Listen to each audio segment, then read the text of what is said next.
નમસ્કાર વિદ્યાર્થી મિત્રો, સ્વાગત છે તમારું લક્ષ્યમ એકેડમીની યુટ્યુબ ચેનલમાં। આજના સેશનમાં આપણે જીપીએસસી 1-2 માં જે નવી પોસ્ટ વધારો થયો છે એ પોસ્ટ વિશેની ડિટેલ માહિતી લેવાના છીએ। તો એન્ડ સુધી વિડીયો જોજો, તમને જે નવી જે પોસ્ટ આવી છે જીપીએસસી 1-2 માં એનો આપણે કોમ્પ્રિહેન્સિવ માહિતી જોવાના છીએ। ડન છે? તમને ખબર જ છે જીપીએસસી ની એડવર્ટાઇઝ નંબર 5 જે 2026 ની ભરતી ગણાશે, એમાં પોસ્ટમાં ઉમેરો થયો છે। પહેલા 70 જેવી પોસ્ટ હતી, હવે પોસ્ટ વધારી દીધેલી છે અને ટોટલ તમે જોવા જાવ તો 213 જેવી પોસ્ટ થાય છે। તો ઘણા બધાને પ્રશ્ન થાય કે સર આ જે નવી પોસ્ટ ઉમેરી છે એ કઈ છે, એના વિશેની માહિતી જોતી છે। તો એની જ માહિતી હું લઈ આવ્યો છું, તો તમને ખબર પડે કે તમારે કઈ રીતે પ્રિપેરેશન કરવું, કે ક્લાસ 1 માં કેટલી પોસ્ટ છે, ક્લાસ 2 માં કેટલી પોસ્ટ છે। રેડી? તો ચલો આપણે 1 બાય 1 પોસ્ટ વિશે જોઈ લઈએ। ડન? જીબીએસસી ની જાહેરાત ક્રમાંક 5/2026 નું આ રણનીતિ માટેનો સેશન છે। ડન? પેલા 71 જગ્યા જેવી હતી, પછી એમાં આપણે શું કહેવાય, ગુજરાત એડમિનિસ્ટ્રેટિવ સર્વિસ લઈ લ્યો, ડીવાયએસપી ની 8 જેવી જગ્યા હતી, હવે એ જગ્યાને 3 ગણી વધારી અને 213 જેવી જગ્યા કરી છે। ડન? એમાં ક્લાસ 1 અને ક્લાસ 2 બે અલગ રીતે છે। ડન? બધી એક સરવાળો કરીને 213 જેટલી જગ્યા છે। ડન છે? નવી જગ્યા પ્રમાણે જોઈએ, હજી નવું જે આવ્યું ને હમણાં 2-3 દિવસ પહેલા જે એડવર્ટાઇઝમેન્ટ આવ્યું એ પ્રમાણે આપણે નવી પોસ્ટ છે એનું આપણે વિશ્લેષણ કરવાના છીએ। તો નવીમાં ક્લાસ 1 માં જોવા જાવ ને તો 14 જેટલી જગ્યા છે। આપણે જે ગુજરાત વહીવટી સેવા પેલી વખતે પણ હતી, જેને આપણે મિની આઈએએસ કહી, ગુજરાત ગવર્મેન્ટના એ શું કહેવાય એડમિનિસ્ટ્રેટિવ ઓફિસર હોય એ છે। પછી બીજી એક ક્લાસ 1 માં પોસ્ટ નાખી છે અધિક્ષક નશાબંધી અને આબકારીની। ડન? અને નાયબ કમિશનરની છે કુટીરવાળું, એ પણ આમાં રાખેલી છે।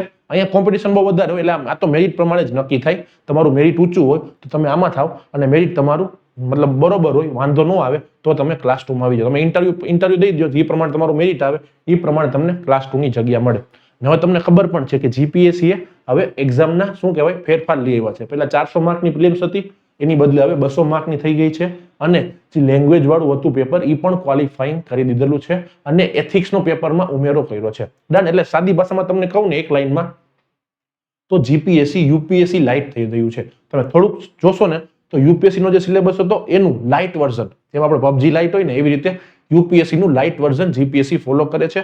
હવેથી નવો સિલેબસ, ગયા વખતેની જે 47 નંબરની હતી ને, નહીં 240 નંબરની એડવર્ટાઇઝમેન્ટ, એમાં આ સિલેબસ ફોલો થયો હતો। આવડિયા બીજી ભરતી છે નવા સિલેબસ પ્રમાણે, તો નવા સિલેબસ માટેનો પણ આપણે વિડીયો ભવિષ્યમાં લઈ આવીશું। ડન છે? હમણાં આપણે જોશી કે કઈ નવી પોસ્ટ આવી છે ને તમારે એના માટે તમારે અસ્પાયર થવું પડે। ડન? ક્લાસ 2 માં વધારે મામલતદાર છે, સચિવાલય છે, સેક્રેટરી બધા બહુ ઇમ્પોર્ટન્ટ થઈ જાય, સેક્શન ઓફિસર ને। ડન? એ 128 જેવી જગ્યા છે, એની આપણે 1 બાય 1 ડિટેલમાં માહિતી જોવાના છીએ। ચાલો, રેડી? ફોર્મ ભરવાની તારીખ પણ તમને ખબર જ છે, 2 એપ્રિલથી ચાલુ થઈ ગયું છે, અને લાસ્ટ ડેટ છે 16 એપ્રિલ। 16 એપ્રિલ પહેલા ભરી દેજો ફોર્મ। એવું ન વિચારતા કે સાહેબ છે દર વખતે એક્સટેન્ડ કરે છે તો આ વખતે પણ એક્સટેન્ડ કરશે, એક્સટેન્ડ નહીં કરે ને તો સલવાઈ જશો, એના કરતા સારું છે 2-3 દિવસ પહેલા ફોર્મ ભરી દેવું। ડન છે? છેલ્લે લોડ પણ બહુ વધારે હોય, સર્વર ડાઉન થઈ જાય છે, તમે ઉતાવળ ન કરતા પહેલે ફોર્મ ભરી દો તો વધારે સારું। ડન છે? 16 તારીખ છેલ્લી છે, એની પહેલા ફોર્મ ભરી દેજો। ડન? અને તમને ખબર જ છે કે મહિલા માટે, દિવ્યાંગ માટે અને એક્સ સર્વિસમેન માટે અનામત પણ રાખેલું હોય છે, આ બધી તમે વાકેફ જ છો। અને રેડી? અને મેઇન આનો એક નવું લઈ આવ્યા છે, શારીરિક માપદંડ રાખ્યો છે, કેમાં? નશાબંધી અને આબકારીમાં જે ક્લાસ 1 વાળા હતા ને એમાં એ ડીવાયએસપી માં એ જ ફોલો થાય છે। ડન? 165 સેમીનો હાઈટ આવવી જોઈએ। ડન? વજન પણ તમારું હોવું જોઈએ, જે કીધું મહિલા માટે 158 સેન્ટીમીટર। ડન? આંખો છે 83 આંખ નહીં ચાલે। બીજું આપણે આ ફ્લેટ ફીટ ને એ પણ નહીં ચાલે, એ બધું એકવાર જોઈ લેશે, અને સ્કિન ડિસીઝ પણ ચાલશે નહીં। રેડી? આ એક ક્વોલિફિકેશન હતું, એડવર્ટાઇઝમેન્ટમાં આપ્યું હતું, તો મેં કીધું તમને બધાને લઈ દઉં। ડન છે? તમને બધાને જણાવી દઉં। ચાલો આપણે 1 બાય 1 હવે પોસ્ટ જોશી। પહેલા આપણે ક્લાસ 1 ની કેટલી પોસ્ટ છે, કેવી પોસ્ટ છે એ જોશી, એમાં શું ઉમેરો આવ્યો છે, અને પછી તમે જે રાહ જોવો છો એ ક્લાસ 2 ની પોસ્ટ 1 બાય 1 જોશી। ડન છે? ચાલો, ક્લાસ 1 ની 14 જેટલી છે। ડન? સારું એવું તમે 1-2 મેઇન્સ લખી હોય, સારો એવો એક્સપિરિયન્સ હોય તો તમને સ્ટ્રેટેજિક એજ મળશે, તમે અપેક્ષ, ડન, એપેક્સમાં તમે એમાં આવી શકો છો। અને તમે હજી ટ્રાય કરતા હોય, એસટીઆઈ ડીવાયએસ તમે પાસ કરી હોય તો તમે અહીંયા વધારે ચાન્સ છે, અને બધા મોસ્ટ ઓફ પબ્લિક છે, મોસ્ટ ઓફ સ્ટુડન્ટ છે આને જ ફોકસ કરતી હોય છે। ડન? ને જગ્યા પણ વધારે છે, વોલ્યુમ વધારે છે, તમને આમાં જ ફાયદો થવાનો છે। ડન છે? ચાલો, અને એને આપણે 4 સ્તંભોમાં કર્યું છે। પહેલો સ્તંભ છે એડમિનિસ્ટ્રેશન માટેની, બધી પોસ્ટને આપણે 4 સ્તંભમાં ક્લાસિફાઈ કરી છે। પહેલું સ્તંભ છે એડમિનિસ્ટ્રેશન માટે. ડન. આપણે જે જીએસ જોવાના છીએ આમાં જોશી. બીજું ગ્રામીણ ડેવલપમેન્ટ અને સોશિયલ જસ્ટિસ વાળું જે આવે ટ્રાઇબલ ડેવલપમેન્ટ ને એ બધું આમાં આવશે. ત્રીજું આ જે કુટીર વાળા જે અધિક્ષક રાખવાના છે ને એમએસએમઈ વાળા એનું આપણે થર્ડમાં રાખ્યું છે. અને ચોથું જે સેક્રેટરીમાં કામ કરશે મામલતદાર વાળા અને બીજી સેક્શન ઓફિસર ને એ બધા. ડન. જીપીએસસી માં સેક્રેટરીનું છે એ પણ આપણે આમાં જોશે. ચાલો 1 બાય 1 હવે આપણે જોઈ લઈએ. રેડી? ચાલો પેલું જ જેને મિની આઈએએસ કહેવાય, જેને આપણે મિની આઈએએસ કહી. ડન. એવી જીએસ ની પોસ્ટ છે. જે આઈએએસ કરે એનું સ્ટેટ લેવલમાં કરવાનું, જે ગવર્મેન્ટ પોલિસી હોય એનું એક્ઝિક્યુશન કરવાનું, એ આનું મેઇન કામ હોય છે. ડન છે? ચાલો જિલ્લા અને રાજ્ય સ્તરનો વહીવટ સંભાળવાનો હોય અને જાહેર વહીવટ છે એનું સંચાલન કરવાનું હોય છે. ડન. નાયબ કલેક્ટર જેને આપણે કહી એ પણ પોસ્ટ છે. ચાલો બીજી અધિક્ષક નશાબંધી અને આબકારી વિભાગના રાખ્યા છે. આમાં યાદ રાખજો 8 જેટલી ડીવાયએસપી ની પણ જગ્યા છે. ડીવાયએસપી ની 8 જેટલી જગ્યા છે.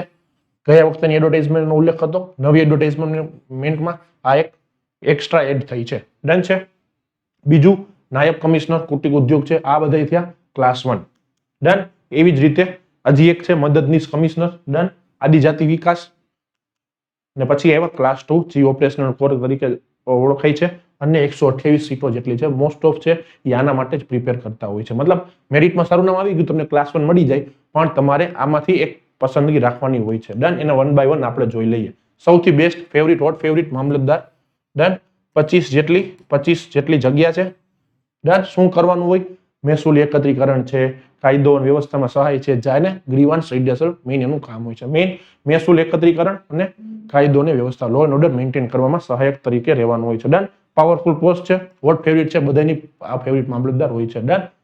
ક્લાસ 2 થયા. એવી જ રીતે તાલુકા વિકાસ અધિકારી, એની પણ સારી એવી જગ્યા છે. ડન. ચાલો આ ક્લાસ 2 માટે ત્રીજું નવું લઈ આવ્યા છે જિલ્લા નિરીક્ષક જમીન દફતર તરીકે પી છે. જમીન રેકોર્ડની ચકાસણી કરવાનું કામ હોય છે એનું. ડન. જમીન સંબંધી જે મહેસૂલ વહીવટ હોય એનો સંભાળવાનો હોય છે. ડન.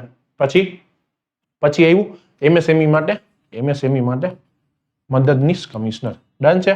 ઔદ્યોગિક વિકાસને સહાય આપવાની એમએસએમઈ જે યોજના હોય એ બધી યોજનાનું ઇમ્પ્લિમેન્ટેશનનું કામ આ લોકોનું હોય છે. ડન. આ પણ સારી એવી ભરતી છે. આ પણ સારી એવી પોસ્ટ છે. મજા આવે એવું. ડન. ને ત્રીજું આદિજાતિ વિકાસ અધિકારી છે. એ પણ સારી એવી પોસ્ટ છે. ડન. ટ્રાઇબલ ને લગતી જે સ્કીમ હોય એ બધાનું ઇમ્પ્લિમેન્ટેશન. ચાલો એવી જ રીતે ડેસ્ક જોબ તમે જોતા હોય કે પૈસા અમારે તો ડેસ્ક જોબ જોતી છે. ડન. અને પોલિસી મેકિંગમાં અમારે સીધો યોગદાન આપવું છે. તો આપણે જે આ પણ ફેવરિટ છે એક મામલતદાર અને એક સેક્શન ઓફિસર. એ બધાને ફેવરિટ હોય તેને એ લઈ આવ્યો છું. ડન. સેક્શન ઓફિસર છે. અને બીજું જીપીએસસીમાં પણ શું કહેવાય પરીક્ષાના સંચાલન માટે પણ એક સેક્રેટરીનું રાખેલું છે. ડન છે? આ બધી હતી પોસ્ટ. ડન. ચાલો હવે તમારે ડિસાઈડ કરવાનું કે તમારે કઈ બાજુ જવું છે. ફિલ્ડમાં કામ કરવાનું છે કે ડેસ્કમાં કામ કરવાનું છે. તમને બધી માહિતી પણ મળી ગઈ કે જીપીએસસી ની આટલી ભરતી છે. ડન. 12 જેટલી પોસ્ટો હતી એ બધી આપણે કવર કરી છે. ડન. તમને બીજા કઈ પ્રશ્ન હોય તો લક્ષ્યમ એકેડમીની હેલ્પલાઇન છે એમાં ફોન કરી શકો છો. ડન. ચાલો મળીએ. જય હિન્દ.